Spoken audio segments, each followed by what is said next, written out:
Something has been stolen from us so quietly, so gradually, that most people never noticed it was gone.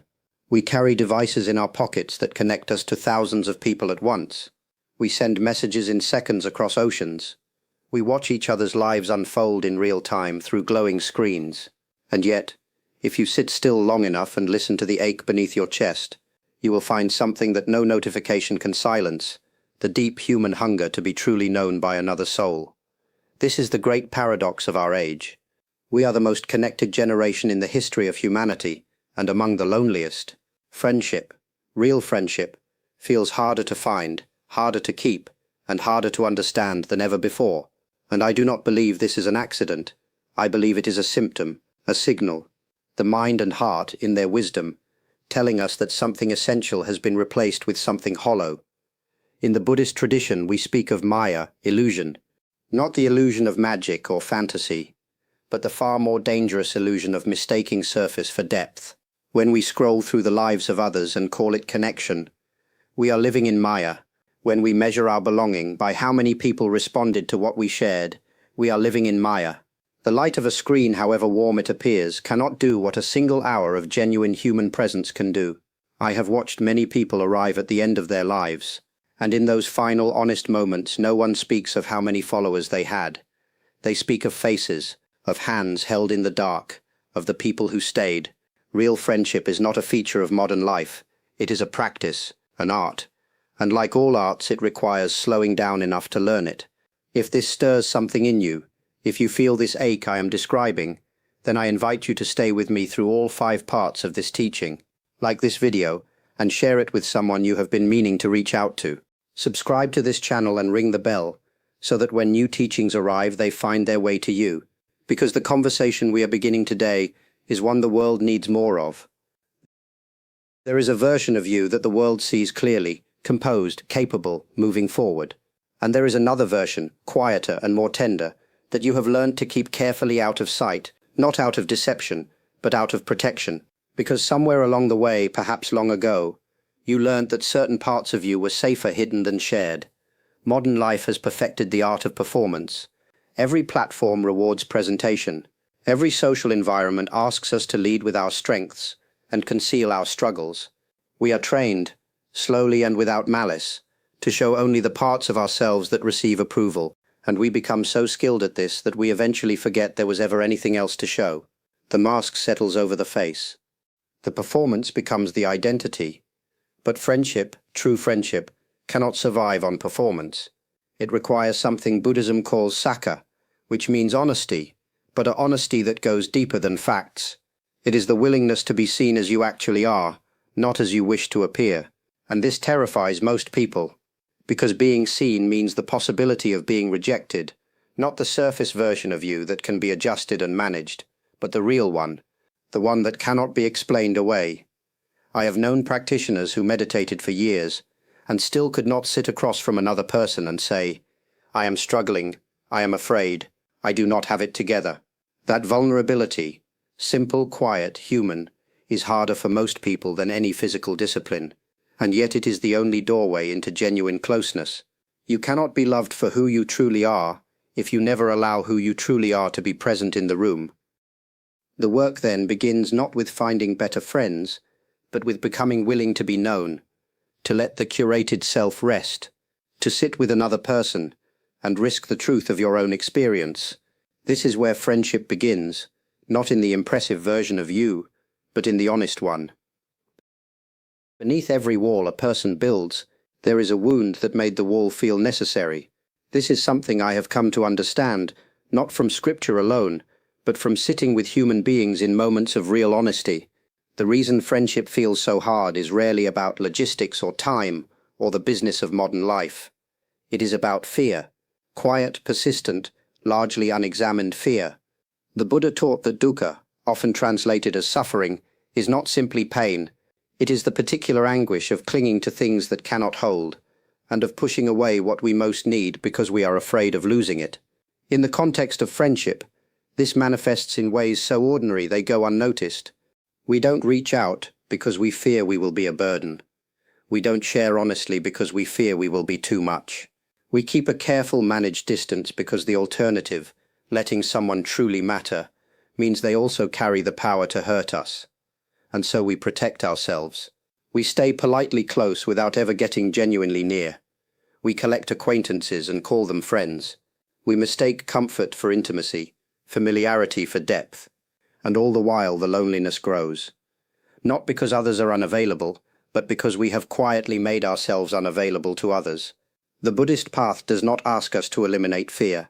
It asks us to see it clearly, to sit with it the way you would sit beside a frightened child, with patience, with compassion, without demanding that it leave immediately. When you can observe your own fear of closeness without being fully governed by it, something begins to open. You start to see that the risk of being truly known is not as catastrophic as your nervous system believes, that most people, when met with honesty, do not retreat, they lean in, because your honesty gives them permission for their own. Fear kept you safe when safety was uncertain, but you are not in that place anymore, and the walls that once protected you are now the very things keeping your life small. There is a particular kind of sadness that has no dramatic cause, no argument, no betrayal, no single moment you can point to and say, there, that is where it broke. It is the quiet grief of friendships that simply drifted, people who once knew the texture of your daily life, who once sat with you through the ordinary hours, who became somehow strangers, not because love was absent, but because life moved, and the distance was never quite addressed, and then one day the gap became too wide to cross without awkwardness. This grief is real, and it deserves to be honored. The Buddha did not ask us to feel nothing. He asked us to understand what we are feeling, and to trace it back to its root. And the root here is anicca, impermanence, the recognition that all things arise, exist in their moment, and pass, not as punishment, not as failure, but as the nature of all conditioned existence. Friendships, like all living things, have seasons. Some are meant to walk with you across decades. Others are meant to accompany you through a particular passage of life, a difficult year, a city you once lived in, a version of yourself you have since outgrown, and then release. Neither kind is lesser than the other. The mistake we make is measuring the value of a friendship by how long it lasted, rather than by how fully we were present within it. What impermanence teaches us is urgency, not panic, but the quiet, clear-eyed awareness that this moment of closeness is not guaranteed a next one. The friend sitting across from you today, the one you keep meaning to call, they are here now. Impermanence does not ask you to hold tightly. It asks you to stop taking the present for granted, to stop waiting for the right time, to understand that the time you have been waiting for is and has always been now. Honor the friendships that have faded. Grieve them honestly if they need grieving, and then turn your full attention toward what remains. That is where your life is. The ancient Pali texts speak of kalyana mittata, noble friendship. The Buddha considered this one of the most important teachings he ever gave. When his attendant Ananda suggested that good friendship might be half of the holy life, the Buddha corrected him gently but firmly. Noble friendship, he said, is not half the path. It is the whole of it. Because it is through genuine relationship with others, their wisdom, their example, their honest presence, that we are most powerfully drawn toward our own awakening. This teaching is not a comfort, it is a calling. It tells us that friendship is not a luxury, not a reward for when life quiets down, not something to tend to after the more important work is done. It is the work. The quality of your inner life and the quality of your relationships are not separate things. They grow together, or they diminish together.